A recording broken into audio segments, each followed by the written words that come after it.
Hi,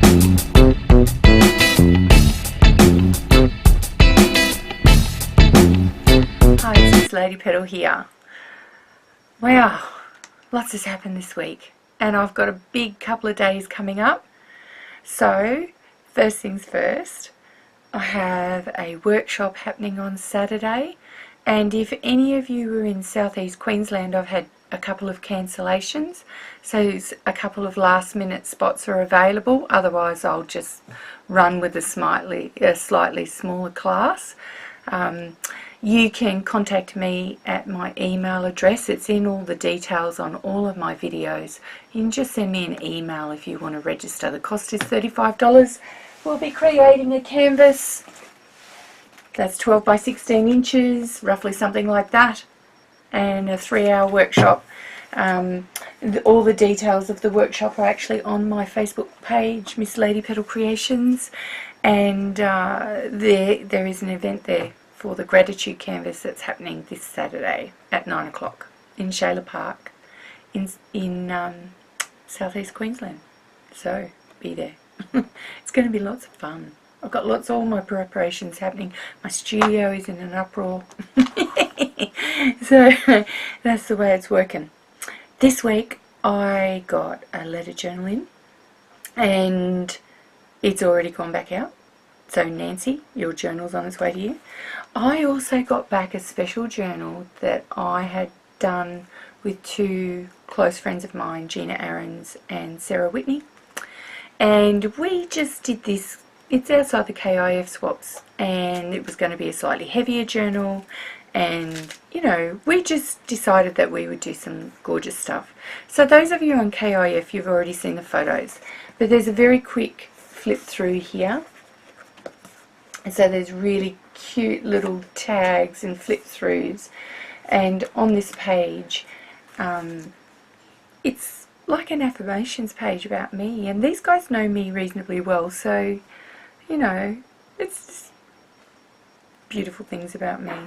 This is a collaboration page, so I started this page with the butterfly here, and she was already coloured in on some deli paper, but I had painted underneath and then glued it in. So, and then it looks like Gina's had a really good go, and I love it. I love the tag that sticks out. It's really, really cute. And it says, "Doubt whom you will, but never yourself." So, this is my page, but I asked for Gina and Sarah to do something on it. So Sarah's job was actually to colour in the beautiful girls. I had done all the backgrounds and this part and the top and the clouds and everything, and then I had started a garden, but I had a yen for Gina to actually do her thing over the top of what I'd done and add to it. And I used a tag, a fold out tag, and what I did was I made one side a window and one side the girl on either side. So you can choose to view these pages whatever way you like, whether they're behind the window or it's outside the window, whatever way you like. So I liked the interactive part of that one and how it had a dual purpose. And Gina's special page. Now, one of my favourite arts is Gina's painted faces that aren't flesh tones. Absolutely love her work here, and this is one of her hand carved stamps. I now have a Gina Aarons painted face. She loves me. Yeah.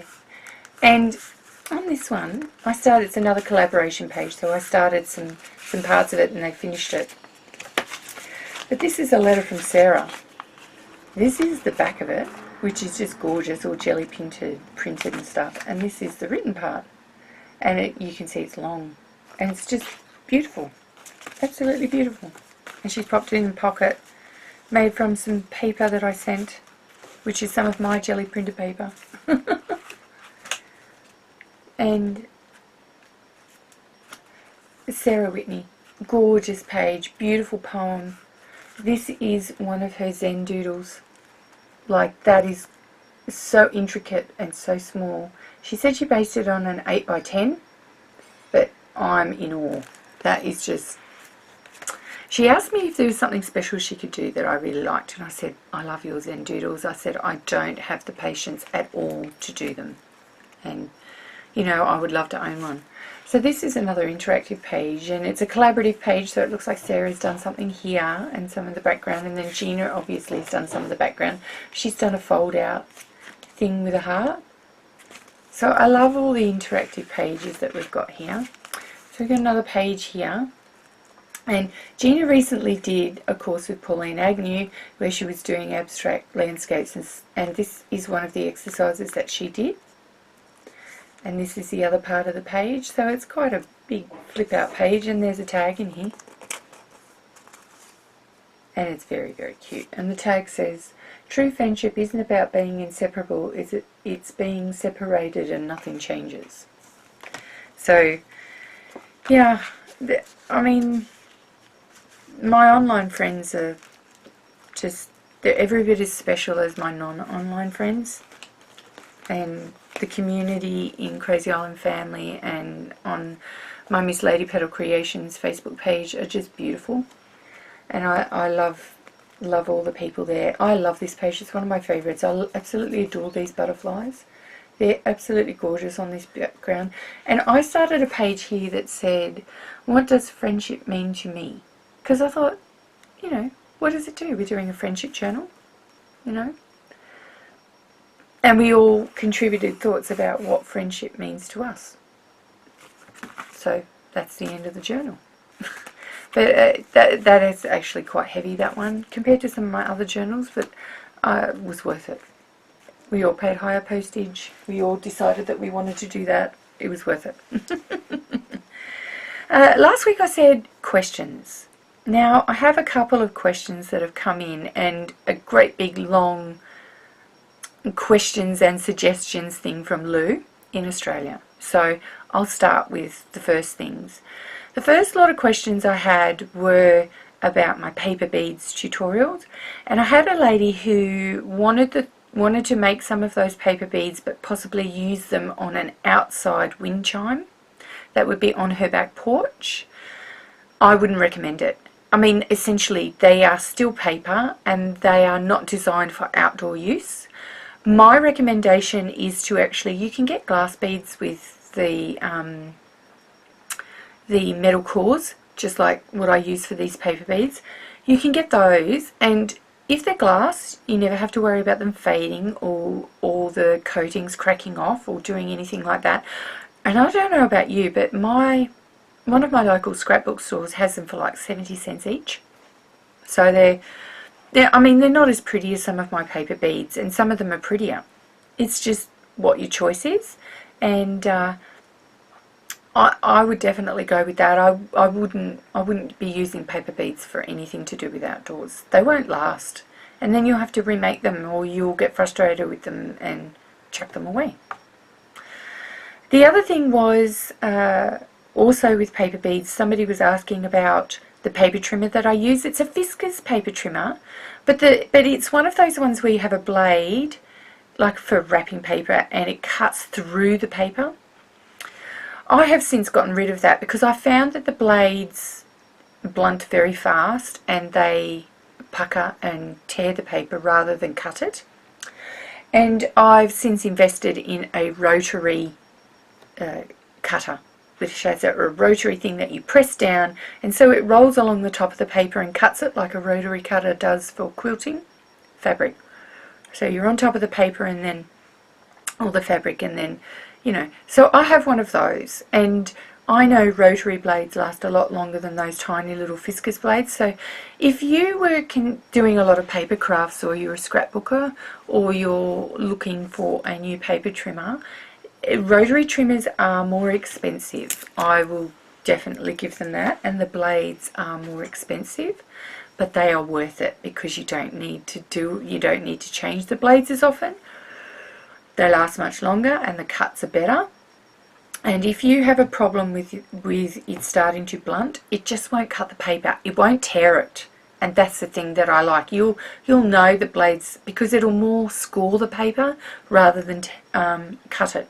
It won't tear it and shred it like the other paper trimmer that I had did. So, you know, most paper craft people eventually get either a guillotine, but they can be quite heavy and, you know, unwieldy to use and not as accurate, or a rotary cutting paper trimmer. So that's what I would recommend there. Now Lou sent me this great long response to what I was saying, and number one is, I don't know what business you're starting. And I went, oh, did I not say what business I'm starting? So number one, I'm gradually starting, and it will be a very slow launch because I haven't even got my shopping carts up yet, but it's mixed media art supplies, and I'm doing more of a niche business. So I'm looking at products that we have to use that are sometimes hard to get, and I'm looking at personalized service. And I'm just testing it out a little bit on my Etsy store at the moment. So I've got a few products there, and I'm just adding a few extras in gradually as I open accounts and do that.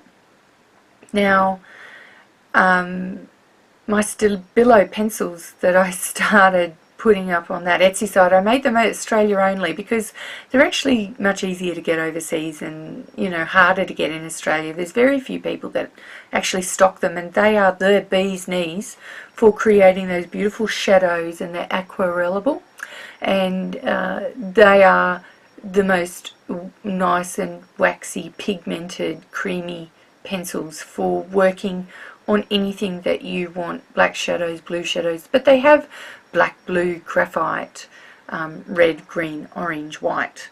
So there's still, you know, there's a reasonable amount of colours, but they originally were designed for writing on photographs, like a Chinograph pen, and then you can rub it off. So when I first started scrapbooking, I actually had one of these, an old pencil. Had one of these for when I used to cut my circles with a circle stencil and then manually cut them, and then I would rub the aquarellable pencil off with a tissue and it wouldn't mark the photo. So that's how I came across them. But in mixed media, I use them on a lot of different surfaces, and they are great. They are better than ink tints. They are better than watercolor pencils. They are better than Neocolors for that kind of thing, and they have a sharper point.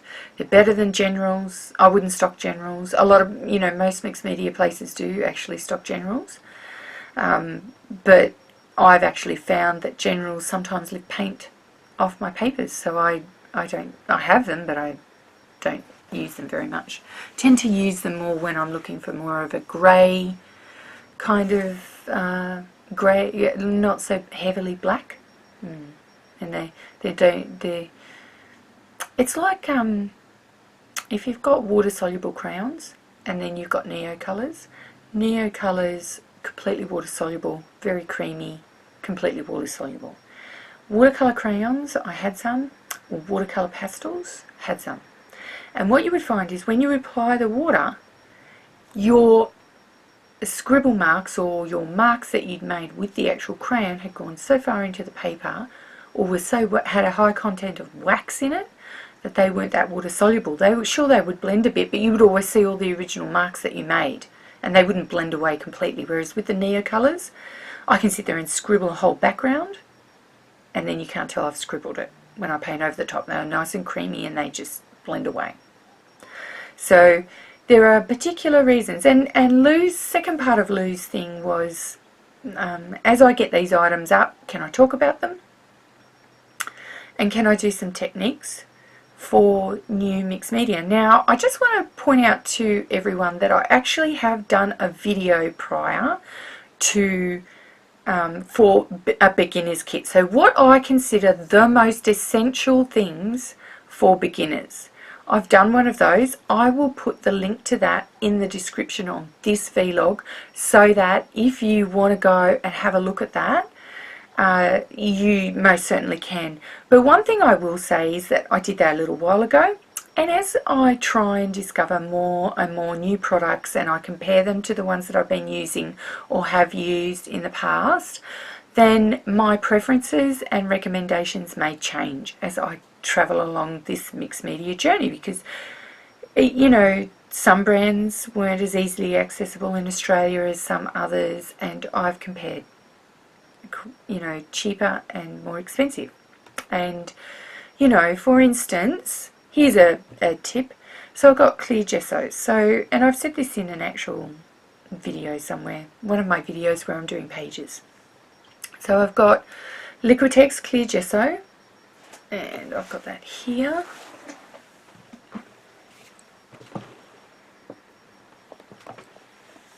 So I've got Liquitex clear gesso. So this is actually something that you would use to cover a glossy surface, so that it had more tooth or ground in it, so that you then wouldn't have paint peeling off, say, glossy magazine pages that you collaged. So the main reason I wanted this was for magazine collage in my art journaling. And when you get glossy magazines, they are very impervious even to water, and so therefore the paint sits on top of them, doesn't absorb into them, consequently very, very streaky finish, scratch off, you know, very hard to work with. If you coat it with clear gesso tooth, both sides, so it clings, it cuts itself into the glossy paper, and then it has a ground that you can apply crayons, paints, pencils, you know, anything over the top. Now, I have two types. So I have Derivan or Derivan Matisse, and this actually doesn't say it's a clear gesso, it says it's a transparent gesso. So the difference between the two is that if you put this on thickly, it won't be completely clear. This will be completely clear. But the main difference is much, much finer ground there, much heavier ground in this one. So when I was first looking for a clear gesso, I actually couldn't get that one. I had to order it online because it wasn't stocked in the stores that carry Liquitex. They didn't carry the clear gesso. And this one here I got from an art supply store, and I told them what I wanted to use it for, and they said the ground might be a bit heavy, and yes it was, but ultimately what it meant was I had to just use a couple more coats of glazed sort of paint just to cover up that ground a little bit more and to blend it in. This is the sort of thing you would use almost as a texture paste, where you're looking for a sand texture on something, so that you put this underneath and then you paint on the top and it's sort of grainy. I used this recently on that Pokemon canvas that I did, because I knew I'd be putting a lot of layers of paint over the top of it, so I used this, and it grabbed into the tooth of the canvas on top of the enamel spray paint really, really, really well. Couldn't scratch it off. Did the scratch test before I applied any further paint. Couldn't scratch it off. Fine to apply paint over it, and it allowed, what it allowed me to do was to actually have that feathery blending. So I used a Dina Wakley brush that was almost dry, so a little bit moist but not heavily loaded with paint, and I was able to get really nice, lovely, smooth transitions in colours, and that was partly to do with this and partly to do with the particular brush I used and how wet it was or dry it was. So there's lots of little things that Lou particularly was saying to me, you know, for those that are new, or for those even that aren't new but they really kind of have questions about this sort of stuff, you can send them in to me and I'll answer them. So I have a tips for new, you know, about the sort of essential little kit. And when I do set my store up, one of the flagship ideas that I've got is that I will actually put a starter kit, put together a starter kit of what I consider essential items to start your mixed media art journaling journey off, or mixed media artist journey off, depending on where you're going with it, whether it's journaling or painting. It always works hand in hand, like you always have your collage and your painting, and you're using different water-based, oil-based, wax-based mediums in all different types, shapes and forms, whether it's markers, pens, pencils, you know, paints, sprays, mediums, just you name it, it's there. So, and more and more products coming online every day, really, in the industry. And look, I'm one to sort of get a little bit of advice from people I trust. So when I was really new, I would talk to some people, friends that I'd made that were a number of years down their journey ahead of me, and ask them what they did and what they used and why. It's the why. It's not just I prefer Liquitex Clear Gesso because it's better. No, it's why. And often it has purposes, and this one has purposes. So I wouldn't necessarily say one is always better than the other, because I have different types of gesso as well. I have gesso that I use on canvases and I use on large areas, and then I have Liquitex gesso that you can pour, heavily opaque, so not transparent, really good coverage, perfect for letter journals, perfect for journals, because you can drip stuff on and it's far more controlled in its application, and it's easier to blend with inks and different media. So there are different, as opposed to some other gessos that are thicker. So there are different uses for all different types of products, and cheaper ones, dearer ones, and I guess it's more about finding your way with some expert advice, I guess, is what I'm aiming to do here. So if you've got questions about things, Lou said that she actually wanted some advice about mixing paints. Well, that is a whole other video. But suffice to say, when you're mixing paints, you generally will mix paints that are together on the colour wheel. So we have our colour wheel, and we have, say, purple and blue and green together. Now you have to be careful, because you can get, you know, hots and colds in those colour spectrums as well, particularly the purples and the blues. But essentially you will mix those colours together, and I generally say, for me, apart from purple, that yellow is the universal mixer, so it mixes with a lot of hots and a lot of colds. It mixes very well with warm purples, but does not mix well with cold or blue purples. And if you get your colour mixing wrong, you will make mud. We say neutrals, but essentially it's mud. And if you go, say, if you go orange and blue, you will make mud. If you know, I will do a lesson on that, or Gina Aarons has actually done some lessons on colour blending and colour wheel, but it's one of those ones where you kind of want to see it on a piece of paper, and you want to see, okay, well, is she telling me the truth? Let's mix some hot purple together and some yellow and see how that goes. Let's have a look at some cold purple and some yellow and see how that goes. Let's have a look at the different spectrums and what they make, and what I mean by neutral and not. So, because there are places when you want to make neutrals, and times when you don't. So, and there are complementary colours that look fabulous together on a page, but you don't mix them when they're wet. You wait until one layer dries and then you add the other on top, and then you seriously have to think about how much light is let through the top layer so that you can see the bottom layer, which might make them appear to the eye as making mud as well. For instance, I did blue and yellow. Now I love blue and yellow, particularly orange and teal. Let's change that to orange and teal. So I love orange and I love teal, and when you are using those colours together, you cannot mix them. One is cold, one is hot. They will make mud, and I have made mud with those colours, but they look fabulous together. So you really need to think seriously about what your bottom layer is and what your top layer is, and if one will overlay over the other, okay, or whether you need to put a layer of white in between where you're going to put that top colour over. And I've done that before.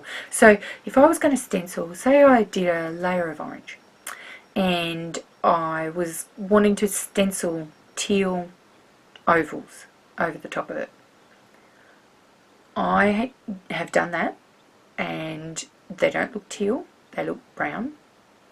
And even when you apply coat after coat, depending on how opaque or translucent that paint is, you'll gradually get a better thing, but it's a lot of work. So I tried a technique where I did orange, then I used the stencil and did a layer of gesso. Not heavy, just a layer of gesso, good quality gesso that wasn't transparent when it dried. Cleaned the stencil off, waited till it was dry, overlaid the same stencil over the top again, put teal on it. Brilliant. Worked really, really well. So, because it's all about how light passes through those paint particles through the layers. And if you put a layer of gesso, you stop the paint, the eye and the sunlight from getting down to that bottom layer, and you can actually, you don't filter it with your eye, you just have a look at, and you stop at the gesso layer.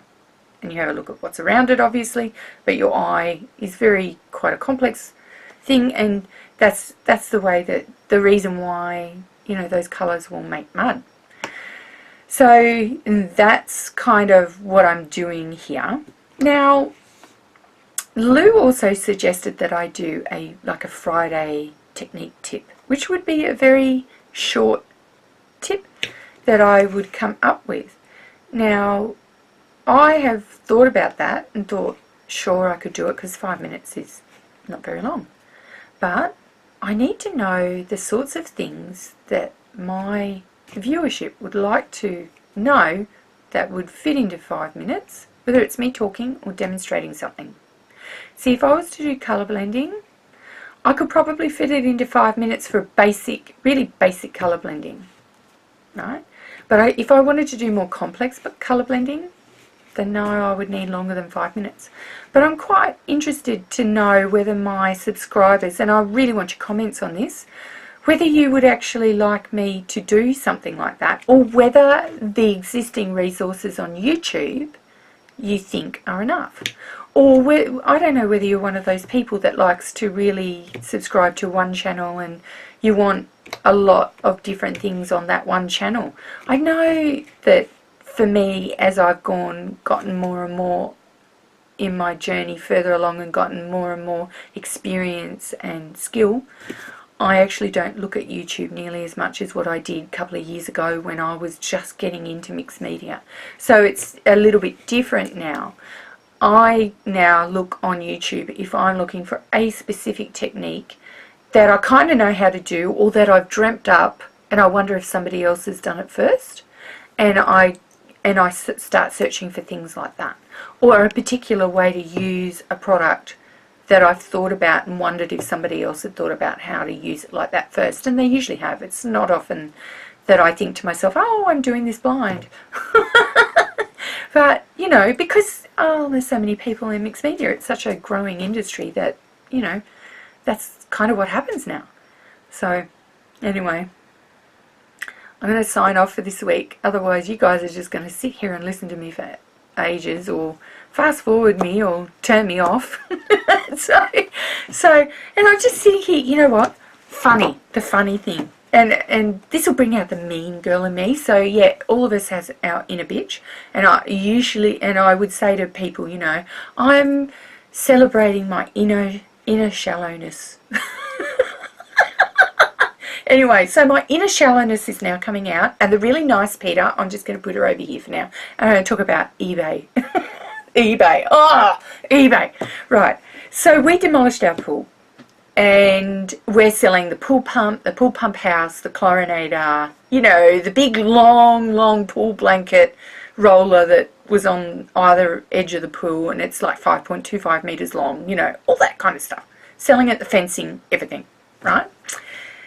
And of course we've put on our auctions local pickup only, because these items are really heavy and we're not shipping them anywhere. And there's plenty of people in Queensland near us that can get in a car or a ute or even a truck for a 5.25 meter long roller. And I am not taking any of that stuff to anyone. Anyway, so some of the questions we've gotten this week. Can I fit the 5.25 meter roller? Does it break up into smaller pieces so that I can fit it in my car? No, it doesn't. it's a fixed roller. You can't fit it in a car. That's why it's local pickup only. You could probably put it on a ute, but you could not fit a 5.25 metre roller in a car unless you had a really, really, really long stretch limo. That was the only thing I thought of. I had another guy that said to me, I really am interested in buying your pump, but the courier depot is in Springfield. Now, Springfield is a 40-minute drive for me. This guy lives in Sydney. And he said, can you drive it to the courier depot in Springfield for me so that you can post it to me from there? And I went, duh. And I think I actually started it with duh. This is a local pickup only auction. My time is worth $135 an hour. Do you really want me to drive out there and drive back at approximately 1 1.25 or 1.5 hours depending on traffic? That's if I've got good traffic. Do you really want me to do that and add that on to the cost of your shipping for the item? And he goes, oh no.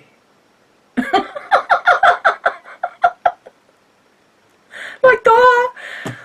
Another one said, I'm flying in from Canberra this weekend. Can you meet me at Brisbane Airport to deliver the item? And I went, no, it's local pickup only.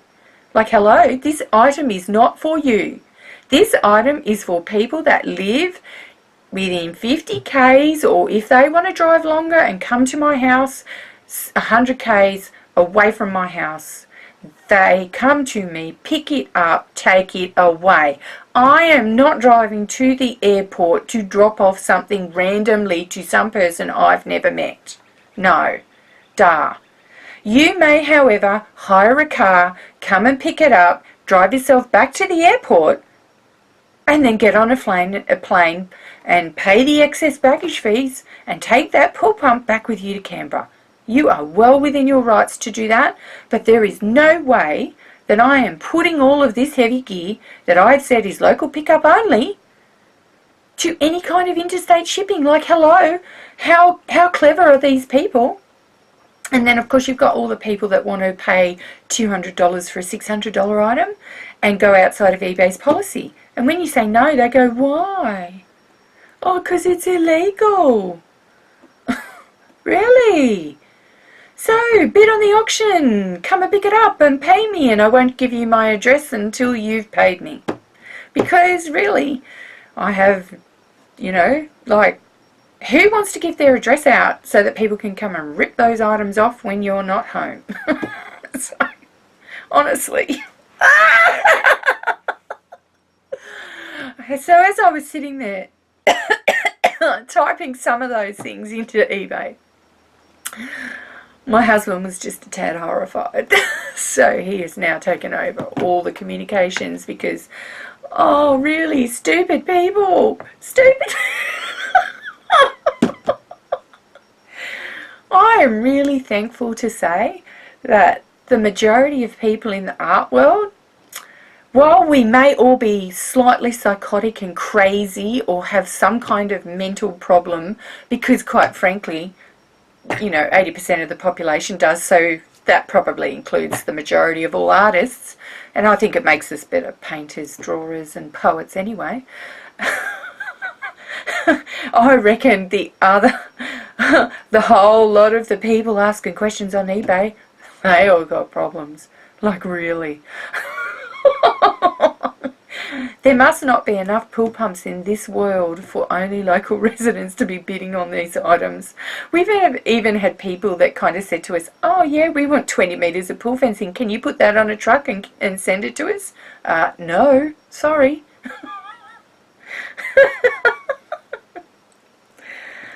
It's like those people that turn up to IKEA in a tiny little 3-door hatchback, right? And then they buy $2,000 worth of wardrobe furniture and then wonder how they're going to get that into the car when it's longer than the car. And it begs to mind all those photos and images that we've seen of people doing really insane things with large items in cars, trucks or utes. that sometimes lead to premature and untimely death with lots of large items. And I think to myself, imagine if that woman in a car figured out somehow how to attach, maybe with roof racks, a 5.25 metre long pool blanket roller and then hit a power line. Yeah, nah. I'm sitting here going, I think to myself, do I need to clarify what local pickup only means? Local pickup only means local pick up. Don't bid on this item or ask me questions about this item if you are from interstate and aren't prepared to drive here and pick it up. The end. So yeah, if you see any strange eBay auctions with things like, I speak in words of one syllable, for all of you that can't understand local pickup, you'll know that auction's probably me. Because we've got a lot of items on there at the moment, and my goodness. I'm thinking, should these people be near large bodies of water? Because, I worry about them and their mental capacity and whether they can actually, look after themselves. Anyway, enough of mean Peter. We'll just put mean Peter aside back and we'll come back to nice Peter. So, as I finish up now, if any of you have any questions or you want to know anything or you want me to demonstrate a technique instead of doing a journal page, because my general rule of thumb is I try and do a vlog every week, and I also try and do at least one kind of page, whether it's a letter journal page, a documented life page, or just any kind of page or something, or a canvas or something during the week that's different. But if people want me to do a little 5-minute spot, that means that, I have to get it in pretty quick. I already have a list from when I first started this channel on ideas that I had, so I might start going through that list because there were some pretty interesting things on there, and that's where the paper bead tutorial kind of came out, because I was doing these paper beads and people went to me, wow, that's awesome, I want to make them. And I went, oh, well, I'm selling them, and I did figure out how to make them. There's plenty of paper bead tutorials on the internet, but there weren't any that did the specific kind of, jewellery bead that I wanted to have that would fit on a charm bracelet. And so I just sat down and over the course of some hours figured out what width, what length, what size knitting needle to use, how it all worked, what were the best kind of coatings, should I use resin, should I use, stuff. So, yeah, I have a lot of ideas, and like I said, I spent a long time in one of my earlier intros. I spent a long time studying mainly techniques, because I just was in this crazy learning curve, and all I wanted to do was learn as much as humanly possible so that I could then sit down and create the art that I wanted without having to wonder about how do I do it all the time. And if you're new to art journaling and you have lots of questions about how to do stuff, then I strongly suggest that you have a look around at different techniques, and there's heaps of different channels. There's no one channel that will satisfy your thirst for knowledge. There's lots and lots of different channels, and I don't aim to be the be all and end all, because there's so many channels out there that have been around a lot longer than me that can give you more help. But I can certainly do things for my viewers and subscribers, and I know particularly with the paper beads, I mean, thousands and thousands and thousands of people have watched that, and that's growing and growing and growing, because it's just one of those things that as those things get more well known and people are looking to make that kind of bead, and I'm the only one that's got a good tutorial on it, then lots and lots of people will see it. So it's more about, if you're going to be doing, if you want me to do small technique spots, I can certainly do one on blending paints. So I will get onto that. I'll probably do it on the weekend, but I'm ahead. So today for me is actually Thursday, but for you it's Wednesday, most of you. So yes, I will definitely get this uploaded today, and it's great. Learn something new. And if I can teach you something new today, it'll keep you young. Ciao for now. Missladypetal.